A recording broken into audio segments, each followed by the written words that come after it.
Hey guys, welcome back to the Calvinist Contradiction, where we are going through the biblical narrative and especially the opening of the biblical narrative to see if the tenets of Calvinism are there. And so, again, we always say that if Calvinism is true and true theology and doctrine, then it surely should be found in the beginning of the scriptures, clearly, plainly put forth all the tenets of Calvinism, and then they should be paid off throughout the whole of the scripture. And I just wanted to start off by saying thank you for all of our supporters, all of our viewers, all of the people who are engaged in this channel, whether you agree with me or not, whether I agree with you or not. Thank you for your comments. Again, I cannot respond to all of them. I try to respond to a couple of them a day, but I am a pastor. I have some ministries. I live overseas. I also have three kids, a wife. So, pretty busy guy, but I really appreciate you guys engaging in the conversation, in the discussion. So keep it up. I'll try to respond to you. If I don't respond to you, it is nothing personal. Literally, I just pick a couple that I think are interesting, and maybe I can do like a question and answer one day. I'm 7 hours uh, ahead of Eastern Standard Time in the States, and so I make these around 11 when my kids are in school, which is like, really early in the morning in the East Coast of America and later, earlier still, the farther west you go. And so, thank you guys so much for liking the videos, joining the channel, joining the discussion. And we just asked, pray about sharing this. Hit the like button if you like the content. And if you would like to partner with us in our ministry over here, please pray about supporting us. And you can do that in the description section. Also, there's a link to today's chapter, which is chapter 20. And so I do remember in the comment section where I said, please show me the tenets of Calvinism clearly and plainly in the scriptures. I'm pretty sure somebody brought up 20. And I just said, hey, we're not there yet. Let's get there and then we'll look at it. So we're getting there today. I think it's this one part. We'll go over that. And we'll just be asking, does that mean meticulous control? And so now we'll just start reading, and then I'll break in and commentate on it. And so now Abram journeyed from there towards the land of Negev and settled between Kadosh and Sur. Then he sojourned in Gerar. So right there, I'm just going to break in. Abraham journeyed, not God made Abraham journey. Okay, so where is that at? It doesn't say that, but meticulous control over all things would obviously be God making Abraham do this. And as we'll look later, where I'm pretty sure they're gonna be like, "Oh, see, gotcha." 20 chapters later, um, why doesn't it just say that here? That's what we asked in 19. God the ventriloquist. Why isn't it saying God made Abram say this, so Abram had said that? Why? Is it supposed to be inferred all the way through the text? And that's what our Calvinist brothers do.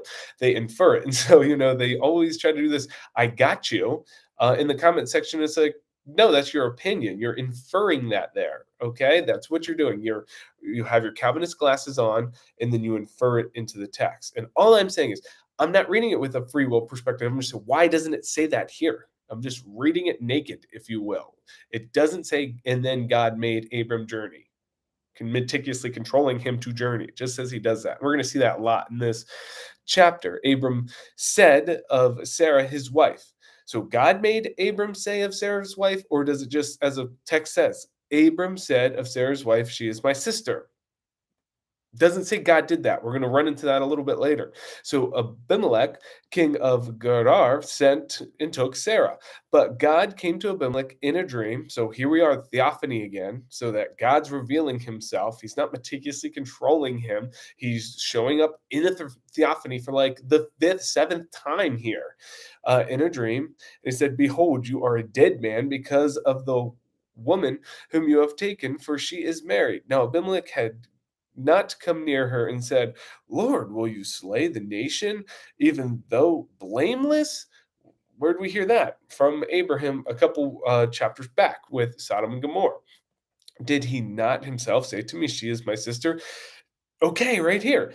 Did you not make him say to me that she is my sister? Why wouldn't it say that? You're supposed to imply that, I guess, from the beginning of the foundations of the world. Genesis 1 and just imply it all the way through the text, even though it's never clearly, plainly stated. That's what we're asking here, Calvinist. Without the glasses, I don't see it. Put the glasses on, and of course, you can read into the text, but it would say that. If it's trying to teach us a doctrine and theology, of course it would say, so God made him say that. We're going to see that in just a little bit. We're going to be like, gotcha. It's not here. Why doesn't it say consistently throughout all the text? Because it's not true, or God's just living as the Calvinist contradiction here. And I don't believe that's true. And she herself said, so, and then God said, made her herself say, he is my brother? No. And she herself said, he is my brother. In the integrity of my heart and the innocence of my hands, I have done this. Well, no man's innocent. No man's righteous. No man's blah, blah, blah. Whatever the Calvinists spout off all the time. Well, this man's saying that. He had no intent of doing this. He took her. He was lied to. Now, did God lie to him through Abraham and Sarah here? Because that's what the Calvinist is saying. God, the God of all deceit, you know who that is. In Calvinistic worldview, that's Yahweh. He's the God of all deceit, um, i.e., and albeit right here, this deceitful message comes to him. Not sending a deceitful spirit. He does do that. On his council, there was one, and he sends him. I'll put a lying spirit in them. Go. That's not him doing it. That's the autonomy. That's what I'm talking about. Supreme. He's over that and he lets him go. And he does that using his counsel. But here, does he do, does he I think his name's Basil in the comment. He does. He does these things. So he's the lying, the greatest deceiver of all. Another strange bedmate with Calvinism and Islam. Allah is the greatest deceiver. No one can be a greater deceiver than Allah. That's what it says in the surah. And so, right again, strange bedmates, really strange bedmates. That should say a lot right there. But in the integrity of my heart and the innocence of my hands, I have done this. Then God said to him in a dream, yes, I know that in the integrity of your heart, so God's agreeing here, you have done this, and I also kept you from sinning against me. Therefore, I did not let you touch her. So there's the meticulous control over all things. 20 chapters in. Here we go. He kept him. He refrained him. He literally Satan is not an entity. Satan, the brother Basil asked a question with Satan. I haven't been able to get that, but Satan just means the one who stands in the way. Okay, it's not an entity. That's the devil. The devil's the entity who stands in the way of God. But Satan is like angel, like messenger. It's just a role on the council. So I will get back to Basil on that. But right here, he's saying, I refrained from anything happened to you. No, are we supposed to take this? This is just a question. And apply it to every text that's come before, apply it back to Genesis 4, where we didn't see anything like this, and say, this means God's meticulous control. Or does it just mean that God, in this instance, saved the righteous from destruction? You don't like the word righteous, the innocent from destruction here. This is the same thing we just saw in Genesis, 18, where Abraham said those same words. Will you destroy the innocent with the wicked? So no, he's not going to let that happen. He knows the intent of his heart. He just said that. Therefore, I did not let you touch her. And so, meticulously control. Did he meticulously control that? Did he do, divine appointments? We don't know. It doesn't say that here. So we can infer that it's meticulous control. We can infer that it's just divine appointment. We can infer whatever. It doesn't say. So you can do that. This is why this discussion exists, because you can take text and say that. All I'm saying is, we're supposed to infer that here and then retroactively go back and read 20 chapters up to here, because I've been asking Brother Basil, brother, anybody who's out there, where is it in 4, 5, 6, 7, 8, 9, 10, 11, 12, all the way up to 20? Where are those instances? I am not of the mindset that we're supposed to read this here and then go and assume that it's meticulous control in the first place, and then go back and retroactively act that way in all the other texts. Now, therefore, restore the man's life. He is putting this on the volition of the will. So even if he did meticulous control him not touching her, he's not doing that here. He is appealing to the volition of the will. Therefore, now restore this man's wife, for he is a prophet, and he will pray for you, and you will live. If you restore her, he will pray, you will live. Not, I will make you restore him, and then I will make him pray for you, and then I will make you live. But if you do not that, but if you do not restore her, know that you shall surely die. From what? From his meticulous control before the foundation of the world. He's going to meticulously make him not give it back, and then he's going to die. Or is he saying, or if you choose not to give it back and take Sarah, who's beautiful, you're going to die. It's exactly what's happened, and all who are with you. So Abimelech rose early in the morning and called all of his servants and told them all the things in their hearing. And all the men were what? God made them greatly afraid? No, they're just greatly afraid from what they heard. Their lives are threatened. He just said, you're going to die if you don't restore this man. Then Abimelech called Abram and said to him, what have you done to us? What did God make you do? Meticulously control you to do to us? No, what did you do in your sinful actions? And now I have sinned against you, and you've brought on me and my kingdom a great sin.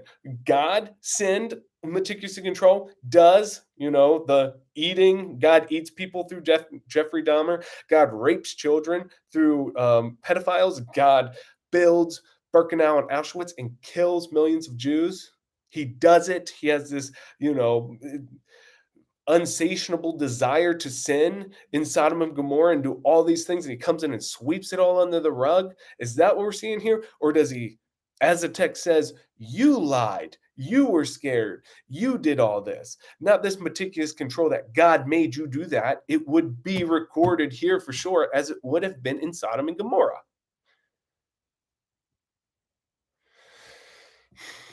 So you have done to me these things and ought not to have done. And Abimelech said to Abram, what have you encountered that you have done this thing? And Abram said, because I thought surely there is no fear of God in this place. So I guess he's acting like a Calvinist here. Abraham is the Calvinist. Here we go. Here's proof.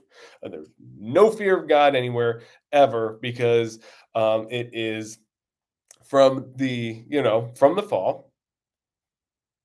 You just can't. You're unable to fear God. You're unable. You're not predisposed because you live in a world that's fallen. It's you are unable in this place, and they will kill me because of my wife. Well, was that true? No, that was not true here. We just said his intents were innocent. And God said, I realize that. Besides, she is actually my sister, the daughter of my father, but not the daughter of my mother, and she became my wife.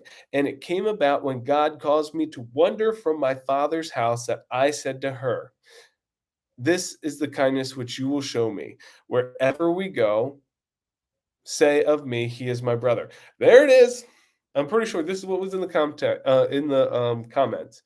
God caused me to wander from my father's house. Okay, I live in age of minor. I've been here for 10 years, and I've been asked uncountable times, why do I live here instead of in America? Because everybody wants to live in America. And it's because of God. Literally that. Because of God. Because God, because of God. Because God called me. Now, does that mean I believe that he meticulously controlled? No, there was so many decisions that had to be made that me and my wife had to pray through, that me and my wife sought counsel on. We could have said no at any time, packed it up, not come, or packed it up and left. But every time, God has called us here, and we feel we should stay. A decision, the volition. I could go home tomorrow if I wanted to. I don't believe that's what God has in store for me. So are we supposed to read this? And look at the context here. We're supposed to read this and say, cause. Cause here is meticulous control. Well, look what it says. And it came about when God caused me meticulous control to wander from my father's house. Let's say Calvinistic glasses here. That I said to her, that I said, not that God made me say to her, that I said to her, everywhere we go, say of me, he is my brother. And Abimelech then took sheep and oxen, male and females. So who did? Abimelech took, or God made Abimelech take? So if we take this, you know, context, if we're taking the Calvinistic context, that, hey, buddy, whoever's there, go away for a second.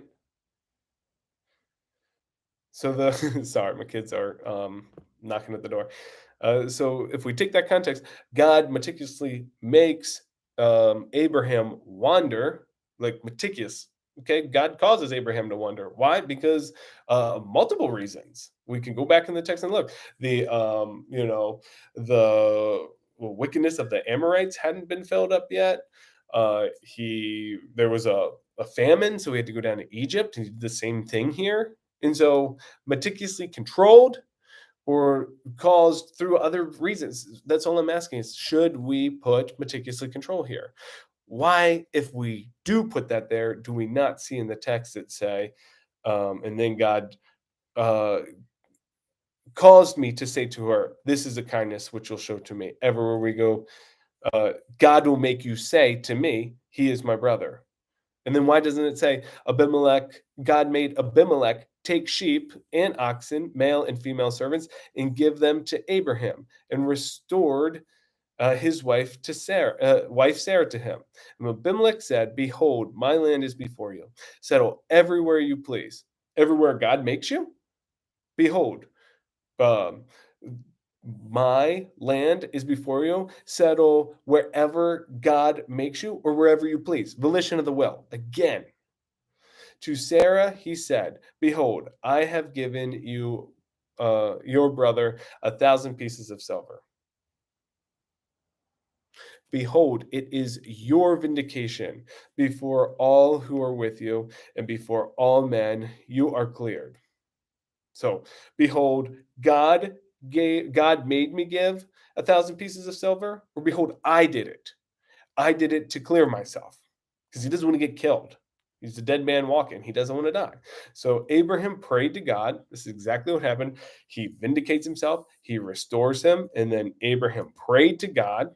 Now, why doesn't it say here meticulous control, divine, deterministic Calvinists out there? God made Abraham pray, and God healed Abimelech by making him pray. Why doesn't it say that? It doesn't. It says Abraham prayed to God, and God healed Abimelech. That was what he said would happen. If you restore him, Abraham will pray, and then I will sustain your life.